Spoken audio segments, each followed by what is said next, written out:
안녕하세요. 건행머썸TV 공인회계사 천승호입니다. 지난번 영상에서는 1, 2, 3 전법 중 첫 번째 유형에 해당하는 문제를 살펴봤죠. 그래서 이번 영상에서는 두 번 나눠 가지고 두 번째 유형의 문제, 즉 공부는 하였지만은 시간이 부족한 문제, 좀 시간이 좀 다소 걸리는 유형의 문제를 같이 한번 살펴보도록 하겠습니다. 자, 두 번째 유형의 첫 번째 문제입니다. 43번 비율 분석에 대한 문제가 되겠는데요. 간평의 현재 유동비율, 당좌 비율은 각각 200%, 150%입니다. 그러면 먼저 번뜩 유동비율 공식이 생각나야 되겠죠. 유동부채 분지, 유동자산. 그리고 당좌 비율, 유동부채 분지, 당좌자산. 읽으면서 생각이 나야 됩니다. 또한 유동비율, 당좌 비율 모두 증가시킬 수 있는 거래는 무엇이냐. 자, 그래서 이런 유형의 문제는 200%, 150% 여기에 맞는 임의적인 숫자를 대입을 하여 접근하는 게 보다 시간을 단축할 수 있습니다. 그래서 아까 유동비율 같은 경우에는 200%라고 하였죠. 그래서 분모인 유동부채는 5만원, 분자인 유동자산은 10만원 하면 딱 200% 조건에 맞습니다. 또 당좌 비율 150%라고 하였죠. 분모인 유동부채 금액은 똑같아요. 5만원. 그리고 분자인 당좌자산 150%가 되기 위해선 7만 5천원을 이미 설정을 하면 됩니다. 자, 첫 번째 문항입니다. 상품 만원짜리를 외상으로 매입을 하였대요. 그러면 상품이라는 유동자산, 그리고 유동자산이 증가하죠. 그리고 외상으로 매입을 하였으니까 매입 채무라는 유동부채가 증가합니다. 그래서 유동비율 같은 경우에 분모인 유동부채는 기존 5만원에다가 추가 매입 채무라는 유동부채 만원 플러스가 되면은 6만원이 되겠고, 그 다음 분자인 유동자산 같은 경우에도 기존 10만원에다가 상품, 얘는 재고자산, 유동자산 중에 하나가 되겠죠. 만원을 더해주면은 11만원이 됩니다. 그러면 유동비율은 180%로 감소가 되겠네요. 정답 아니죠? 왜? 모두 증가시킬 수 있는 거래를 찾는 건데 유동비율 감소잖아요. 그래서 실제 시험장이라면은 당좌 비율 굳이 구할 거 없습니다. 공부하자는 의미에서 당좌 비율, 유동부채는 기존 5만원에다가 그 다음에 매입 채무라는 유동부채 만원 증가하죠. 6만원입니다. 하지만 상품은 재고자산입니다. 그래서 분자인 당좌자산하고 무관하죠. 그래서 7만 5천원은 분자 변함이 없습니다. 그래서 분자는 일정하고 분모는 증가했으니까 당좌 비율도 감소가 되겠네요. 아무튼 1번은 탈락입니다. 자, 2번 문항. 영업용 차량 운반구를 취득을 하면서 현금 13,000원을 지급을 하였대요. 그러면 영업용 차량 운반구는 유형자산이죠. 그러면 유동자산, 당좌자산과 무관합니다. 그래서 분자는 분자에는 요 영업용 차량 운반구 취득은 영향을 미치지 않고요. 그 다음에 현금 13,000원을 지급을 하였대요. 그러면 당좌자산도 13,000원 감소, 유동자산도 13,000원이 감소가 되겠죠. 그래서 유동자산 분자 10만원에서 87,000원이고, 그리고 당좌자산도 기존 75,000원에서 13,000원 감소가 됐으니까 62,000원입니다. 그리고 2번 문항 같은 경우에는 유동부채하고는 전혀 관계가 없네요. 유동부채 등장되지 않습니다. 그래서 분모는 5만원 변함이 없어요. 그래서 얘도 유동비율이나 당좌 비율이나 모두 감소가 되었으니까 정답에서 탈락입니다. 자, 그러면 이제 3번 문항은 매출채권 12,000원을 현금으로 회수를 하였다. 그러면은 현금이 증가하고 매출 채권은 감소가 되겠죠. 네, 얘네들은 모두 유동자산, 당좌자산에 속하는 겁니다. 그리고 유동부채는 전혀 관계가 없네요. 그래서 동시에 유동자산이 12,000원 증가하고 12,000원이 감소가 되었으니까 유동자산 분자는 기존 10만원 변함이 없어요. 그리고 분모 유동부채에도 전혀 영향이 없죠. 그래서 기존 200%나 변동 후에 200%나 똑같으니까 불변입니다. 그래서 얘도 굳이 당좌 비율 계산하지 않아도 정답에서 탈락이 되겠죠. 왜? 우리가 못 찾는 거죠? 그렇죠. 모두 증가하는 거 찾는 거죠. 자, 4번 문항입니다. 장기 차입금 15,000원을 현금으로 상환을 하였대요. 그럼 장기 차입금이라는 비유동부채가 감소하고 현금이라는 당좌자산 그리고 유동자산이 감소가 되겠죠. 그래서 분모 유동부채에는 전혀 영향을 미치지 않습니다.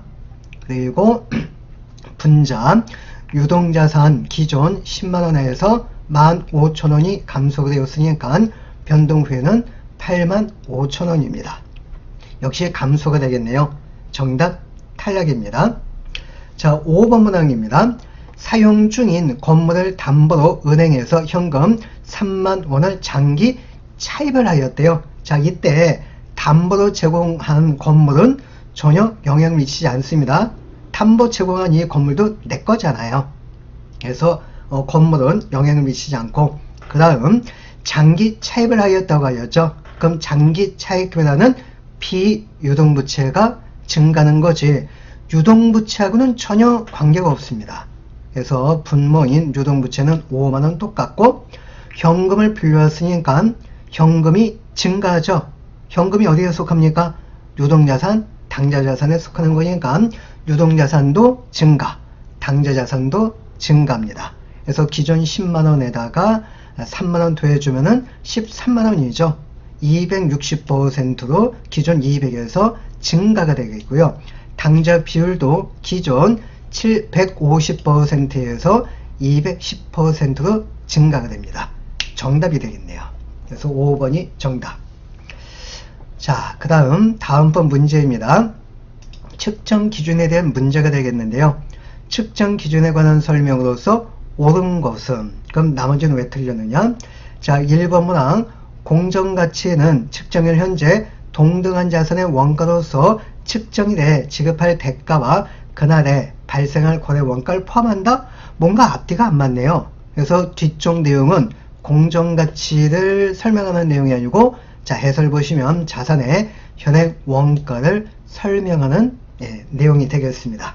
자, 여러분들 공정가치 하면은 뭐가 번뜩 떠오릅니까? 그렇죠. 시장 참여자 하면은 공정가치가 연상이 되셔야 됩니다. 자, 2번 문항 현행 원가는 자산을 취득 또는 창출할 때 발생할 원가의 가치로서, 아유 벌써 틀렸네요.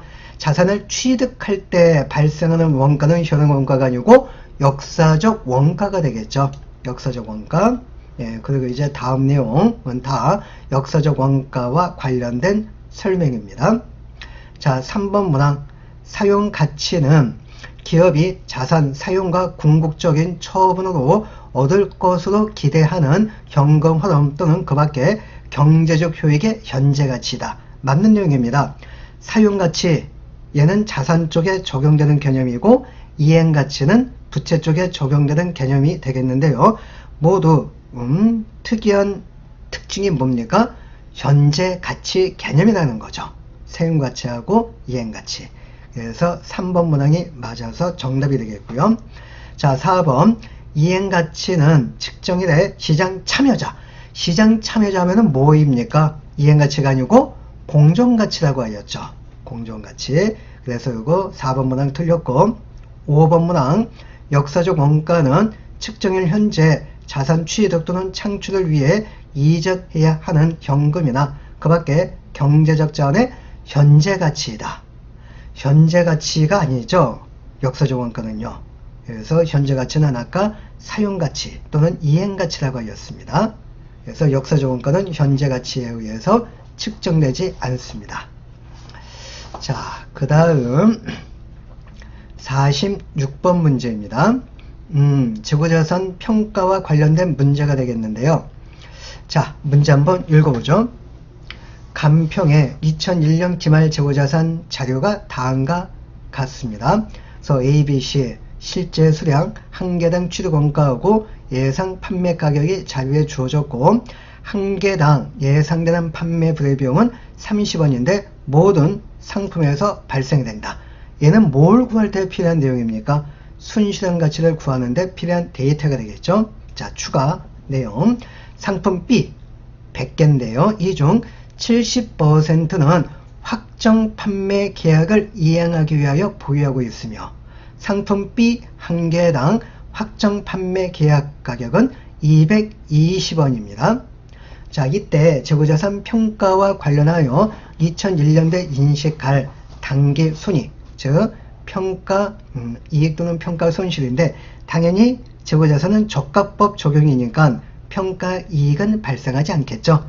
어이구, 그럼 정답 탈락. 4번, 5번이 눈에 띄겠고요. 또한 설마 0원이라고요. 그래서 3번도 정답 탈락입니다. 그럼 결국 1번 아니면 2번이 정답 후보가 되겠죠. 자, B는 잠깐 접어두고 A 쪽을 한번 살펴보겠습니다. 원가는 300원이고 자, 순실현 가치 얼마입니까? 350원에서 예상 판매비용 30원을 빼면 320원이죠. 원가가 더 작죠. 즉 순실현 가치가 더 크죠. 저가법이라고 하겠습니다. 평가 손실 발생하지 않습니다. 그리고 상품 C 한 개당 원가는 100원인데 한 개당 순실현 가치 얼마예요? 120원에서 30원을 빼면 90원입니다. 한 개당 평가 손실 10원에다가 200개 곱하기 하면 상품 C의 평가 손실은 2,000원이 계산이 되겠네요. 자, 이제 상품 B입니다. 우선 확정 판매 계약이 아닌 일반 판매 부분 30%를 먼저 한번 살펴보죠. 한 개당 원가는 200원인데 한 개당 순실현 가치는 예상 판매 가격 250원에서 예상 판매 부대비용 30원을 빼면 220원입니다. 원가가 더 낮죠. 순실현 가치가 더 올라갔죠. 저가법입니다. 평가 손실 발생하지 않습니다. 자, 이제 70% 부분인 확정 판매 계약을 한번 살펴봅니다. 확정 판매 계약 가격이 220원인데 예상 판매 비용은 30원입니다. 순실현 가치는 190원이죠. 그래서 한 개당 원가 200원짜리가 190원, 10원만큼 떨어졌으니까 평가 손실 10원에다가 100개의 70%이니 수량은 70개가 되겠죠. 그래서 확정 판매 계약 가격 부분에서 발생하는 평가 손실은 700원입니다. 그래서 결국 상품 C 쪽에 평가 손실 2,000원에다가 상품 B 중 확정 판매 계약 가격 부분인 700원을 더해준다면 총 평가 손실은 2,700원입니다. 그래서 1번이 정답. 자, 다음 문제 49번 재고자산 말문제입니다. 재고자산 회계 처리에 관한 설명으로 옳지 아니한 것은, 그래서 맞는 내용들 읽어주시길 바라겠고요. 자, 1번 문항을 보니까 요거 기본서 할 때 그림을 연상하시라고 그랬죠. 올라간 건지 떨어진 건지.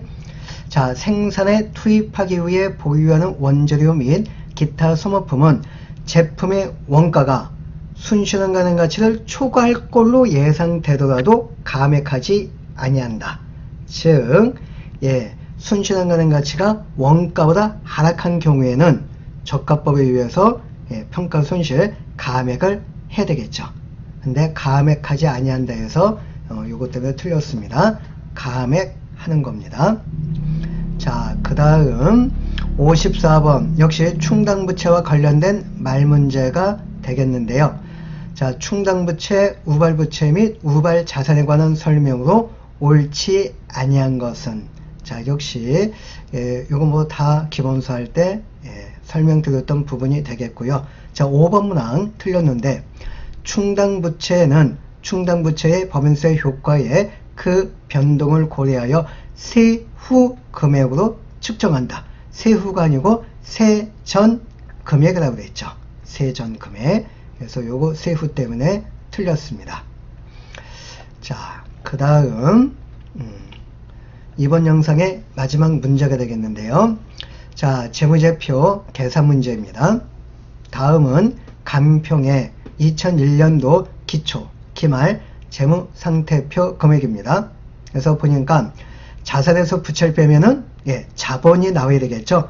회계원리 첫날 자본 등시 공부한 바 있습니다. 그래서 기초자본은 2,500, 그리고 기말 자본은 7,000원에서 3,400을 빼면 3,600원입니다. 그래서 기초는 증가 쪽에 표시가 된다고 하였고 기말은 감소 쪽에 표시가 된다고 하였죠. 참고적으로 자본의 증가는 대변, 자본의 감소는 차변입니다. 자, 추가 자료. 간평은 2001년 중 300원의 유상 증자하면 자본이 증가죠. 하지만 100원의 무상 증자는 자본 불변입니다. 무상 증자, 주식 배당, 주식 분할, 주식 병합은 자본 불변. 굉장히 강조한 바 있죠. 그리고 현금 배당 200을 지급하였다. 자본 감소입니다. 또한 단기에 유형자산 관련 재평가 잉여금이 80원만큼 증가했대요. 그럼 얘는 IS에 일단 한번 기타 포괄이익 올라가고 누적된 금액은 자본 파트에 올라간다고 그랬죠. 자본 증가입니다. 자, 이럴 경우 포괄손익계산서상 단기순이익은 자본 증가죠. 그래서 대변 요 단기순이익 비어있는 금액을 구해주시면 정답이 나오겠습니다. 그래서 지금 이제 문제를 보면서 체크했던 그런 내용들을 즉 증가 쪽인지 감소 쪽인지 각각 대입을 해가지고 대차를 비교한다면 대변 쪽에 920원이 비어 있습니다. 그래서 단기순이익은 920원이 계산이 되겠죠. 그래서 정답은 3번이 정답이 되겠습니다. 자, 오늘 준비한 내용은 여기까지가 되겠고요. 그리고 아직 두 번째 유형에 해당하는 문제, 뒷문제 몇 문제 남은 게 있습니다. 그것까지 이번 영상에 다 올려드린다면 시간이 너무 길기 때문에요. 그래서 두 번째 유형에 해당하는 문제는 두 파트로 나누어서 영상을 올려드리도록 하겠습니다. 자, 아무튼 나머지 두 번째 유형은 다음 영상에서 소개해 드리도록 하겠고요. 오늘 영상은 이만 마치도록 하겠습니다. 감사합니다.